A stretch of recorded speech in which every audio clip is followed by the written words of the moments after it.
All right, I think we're live. I always say that because okay, just got the notification that we are live on YouTube. Um, Trying to see about Facebook.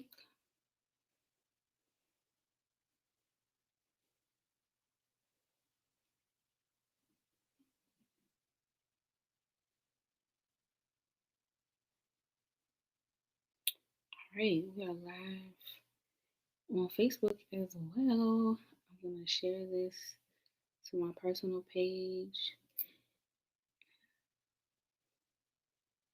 and I'm gonna share it on social media. Twitter. It's Facebook and social media. Yeah, if you can, just drop a comment so I know, who's here. Just say hello so that I can recognize the visitors, so to speak. Wow, that jumped up quickly. 4 people. Hey, y'all. We're going to get started in a second. Hey, T. Sylvia. We're going to get started in a second. Just trying to post all of these links. Make sure the people know where we are and what we're doing. As I said, once you get here, just drop a quick comment so that I can know, hey, Dad, so that I can know you are here. So we can go ahead and get started in a moment. And while we're waiting, if you could just share this video to your account, to your page, share with a friend so that share with a friend so that we can just maximize impact. Perfect.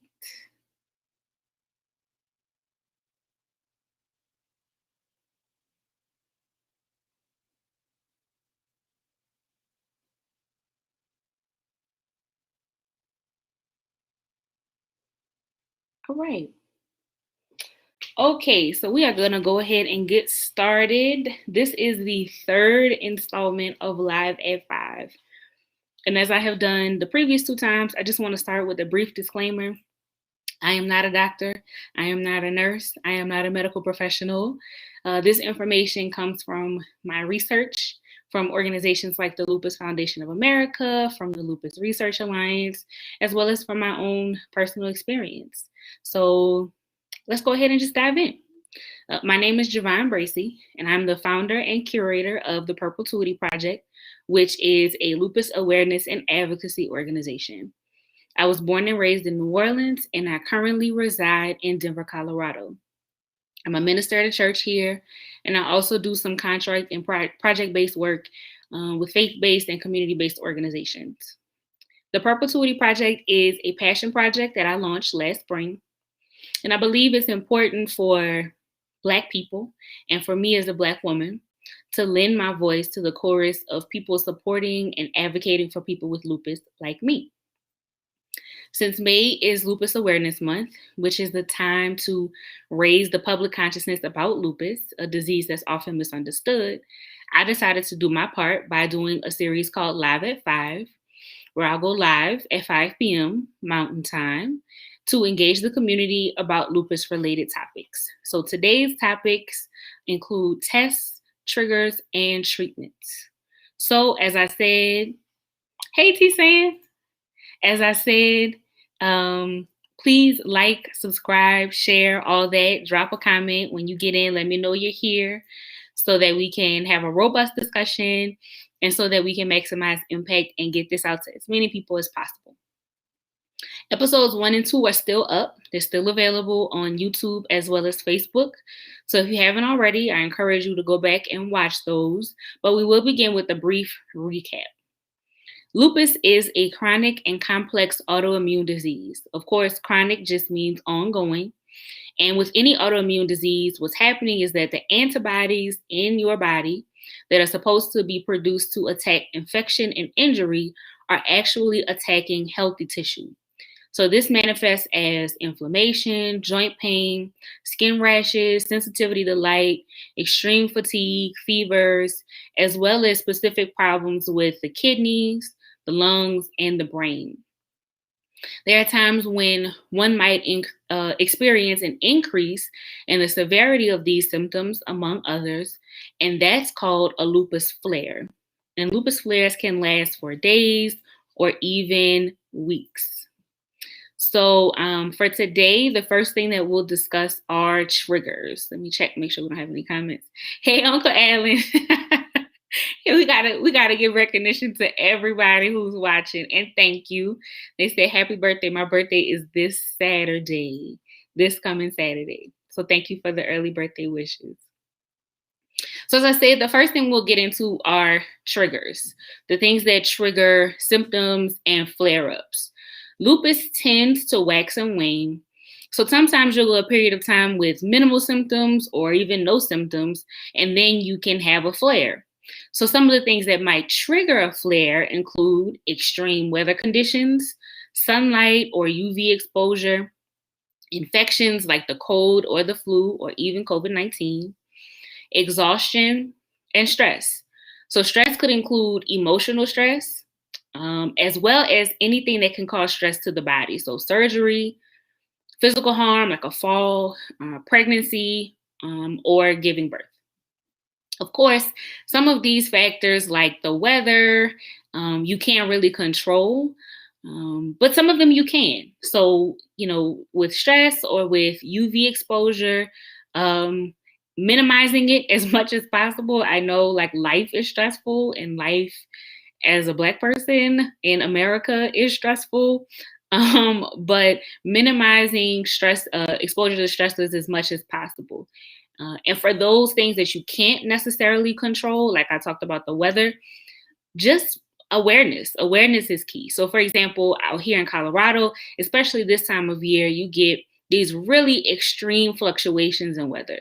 So one day it may be 80 degrees and I have on sandals and a t-shirt, and the next day it's snowing. literally. So I just pay close attention to the weather.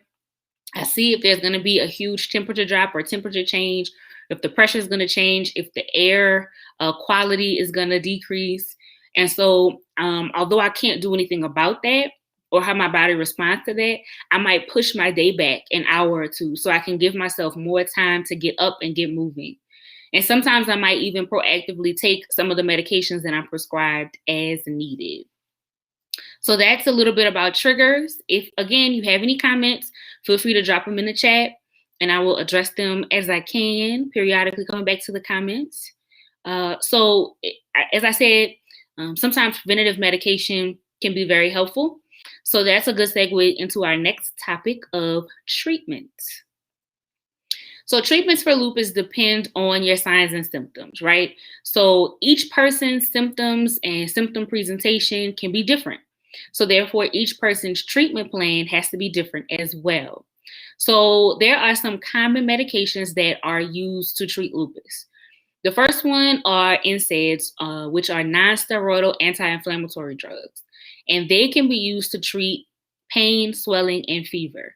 So there are various prescription versions, but the over-the-counter versions that you're probably familiar with are naproxen or Aleve, as well as ibuprofen or Advil, Motrin, things like that.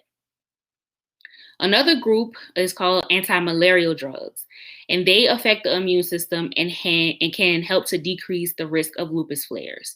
So for example, hydroxychloroquine, which is also known as Plaquenil, and as we talked about previously, that's the medication that 45 was touting as a cure for COVID-19, which it was not, and it caused lots of issues for lupus patients because there are many people who are taking these anti-malarial drugs.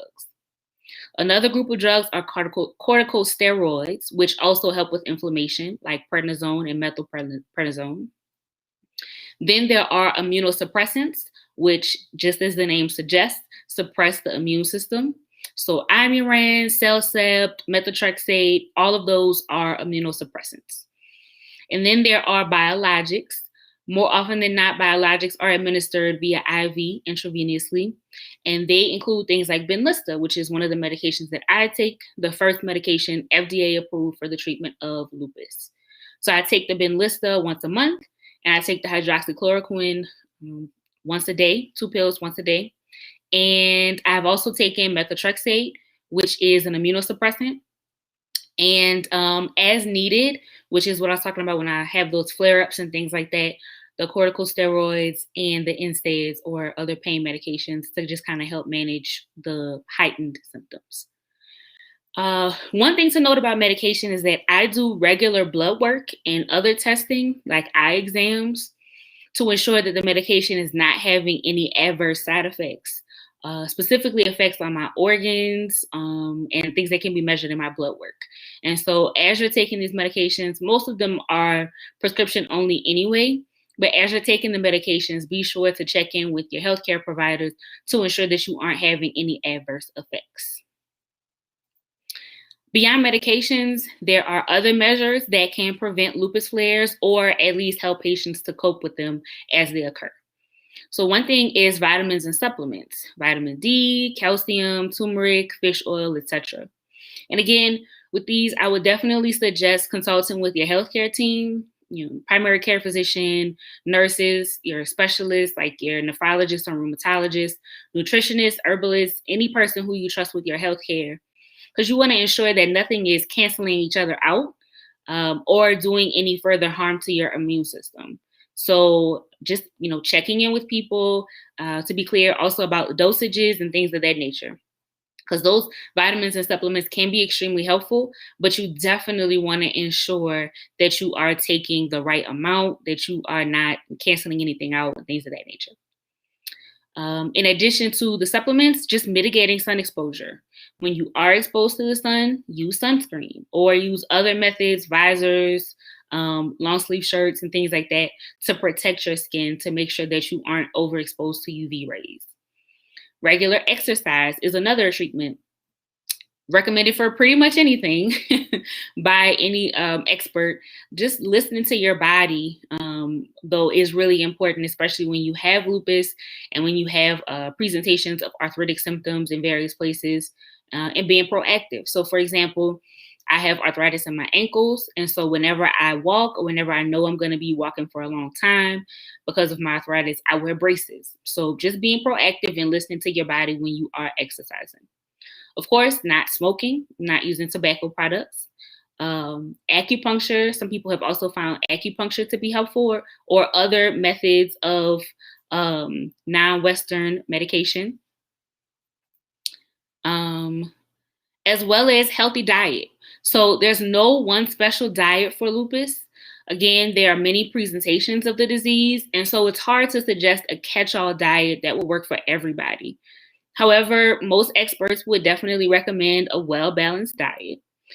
There are foods that can contribute to decreasing inflammation and helping with lupus symptoms in that way. So I have some digital guides and recipes and things like that for that. I'll put them on the website, specifically the blog. I'll put them on there, link you to those. And I can also email it out if you email the Purpletuity Project, Purpletuity project at gmail.com. If you're interested, I can send those like eating guides your way. A related suggestion in terms of eating healthy is keeping a food journal. So you can track what you're eating along with how you're feeling, and then make any adjustments if necessary. If you know you have a flare-up because you ate this particular thing or use this particular type of seasoning or what have you, then you're able to track it a little bit better. The last thing I want to talk about in terms of treatments is marijuana or cannabis. So currently, medical marijuana is not approved by the FDA to treat lupus. There is ongoing research about medical marijuana, including specifically studies about lupus and the connection to how it can help treat it. Marijuana contains what are called cannabinoids. The main cannabinoid is THC, which is what gives people that high. But there's another cannabinoid called CBD, which does not produce a high. And research has shown that it can relieve pain and inflammation, which of course is one of the main sources of issues, symptoms for people with lupus. There are also synthetic cannabinoid chemicals that can be created in a laboratory that mimic the natural cannabinoids. So products that contain natural or synthetic THC or CBD come in many forms. So the plant, edibles, drinkables, oils, tinctures, sprays, and topical creams and gels. As I said, there is research that really is really promising in terms of showing the link between medical marijuana and pain and inflammation, but it's also shown promising results with regards to nausea, epileptic seizures, substance abuse, mental illness, and diseases that affect the immune system. Specifically, calming abnormal immune response, which is, of course, exactly what's happening with lupus. So there's one ongoing study specifically with a specific synthetic cannabinoid. It does not produce a high, as I said, and it treats joint pain and swelling. So that's one thing that's ongoing right now. And a part of what is researched, what is being researched, is how it interacts with some of the other medications that lupus patients take. So as I shared, cannabis comes in different forms, so it doesn't mean that you would have to get high. It doesn't mean that you would have to smoke in order to reap the benefits. It can be taken in other forms, orally, or even applied topically with a gel or a cream. Most national lupus organizations are recommending just continue research because those links, there's some anecdotal evidence that points in a positive direction, but just wanting to have research that backs up those conversations, and also speaking with the healthcare provider before doing any self-medicating. So, of course, cannabis has been legal in Colorado for medical use since 2000 and for recreational use since 2012. So the access out here is a bit different than, say, in my home state of Louisiana. However, especially within the past year, there have been some really promising moves on the medical marijuana front in the state of Louisiana in terms of expanding, for example, what forms people have access to. So the whole cannabis topic is could be a completely separate topic in and of itself. But I think that although I'm not super well versed, there is some promising research being done for the treatment of diseases like lupus. And my hope is that conversations like this, even if it's just a surface level with somebody who's not an expert like me, we can help to destigmatize and move forward the legislation and legalization, as well as the decarceration, which looks at freeing people, especially Black and brown people, who are disproportionately incarcerated for something that mostly white people are making a lot of money off of. So, hey, Mama Ramona. Again, if you have any questions as we're going along, we are almost finished for the evening, afternoon, depending on what time zone you're in. Anyway, like I said, that could be the cannabis conversation could be a whole thing in and of itself. But I'm grateful that lupus organizations nationally are having the conversation. And if you're interested in more information about that, of course, you can do your own research, but I can link you to some of what I have seen. So the last thing we'll talk about are tests. There's no one single test that can be used to diagnose lupus. Combination of blood and urine tests, as well as observation of signs and symptoms and a physical examination, whatever findings come from a combination of those things are what help to lead to diagnosis. So one form of test that might be done is a complete blood count. So it measures your red blood cells, white blood cells, and platelets, as well as hemoglobin, which is a protein that's found in red blood cells. Another test is a sedimentation rate. So that determines the rate at which red blood cells settle to the bottom of a tube within an hour. A faster than normal rate may indicate a systemic disease like lupus. The anti-nuclear antibody, or ANA test, a positive test for the presence of the ANA antibodies could indicate a stimulated immune system, which could be an indication of lupus. And as I mentioned previously, that's one of the tests that I took that helped me to understand that I did have lupus. A biopsy might be performed on your kidneys or your skin. And other tests may be done to see, like a urinalysis, a chest x-ray, echocardiogram, to see specifically if it is affecting your lungs or your heart or your kidneys. Again, specific tests for specific presentations and specific symptoms for specific people. So the ANA test for me, as well as other blood work and a conversation about my health history, all of those things together are what helped to point me in the right direction to know exactly what was happening. And then, based on my specific needs, to develop a treatment plan, which over time, of course, has evolved based on, new presentation of symptoms and symptoms that have gone away, et cetera, et cetera. So that is really all that I have. I'm not seeing any questions in the chat, but if there's anything relative to tests, treatments, triggers, or anything of the sort, that alliteration, with the T's today. If there's anything you have any questions about, definitely drop them in the chat, but I am going to wrap up. So I'll be back next week to talk about the social and economic impact of lupus. We'll talk a little bit about race and gender and finances.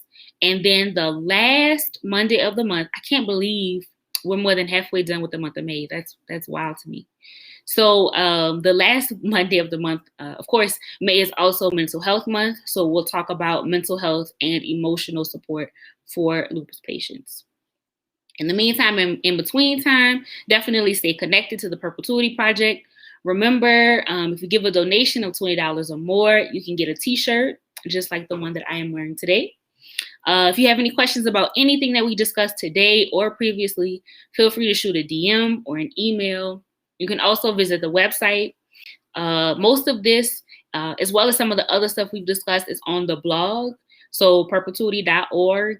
That website is super simple and you can find it all there. And of course, follow us on social media. So Twitter, Instagram, Facebook. We also have a YouTube channel. Subscribe to the YouTube channel. I announced last week that we're doing another yoga session at the end of the month. So the last Saturday of the month, May 29th, we're going to do another yoga session. I am going to post a flyer for that this week. And yeah. So I appreciate everybody who's been rocking with me for the last 3 weeks.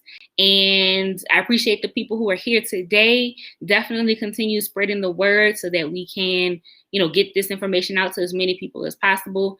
It's cliche, but knowledge is power. And yeah. Any questions? Yes, today is my grandmama's birthday. So happy heavenly birthday to grandmama, aka Granny, Ernestine Smith Bracey. Yes. Shout out to grandmama. Much love, much love. If there are no other questions, again, thank you so much. Please like, share, comment, subscribe, all that good stuff. The video will still be on the platforms once I end the live session. And yes, my distribution center, which is based in Gentilly in the 7th Ward of New Orleans, is ready to ship out those shirts. So if you have not gotten one already, please feel free to do so. There's going to be the last few days of the month, I've posted about it, but I'll share the information again.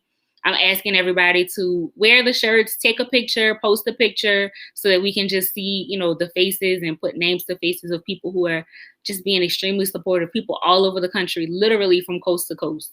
From the West Coast all the way to the East Coast. So I'm grateful for your support. I'm grateful for the distribution center, the 504 Bracies, who are holding me down on that front. And yeah, so y'all have a blessed evening.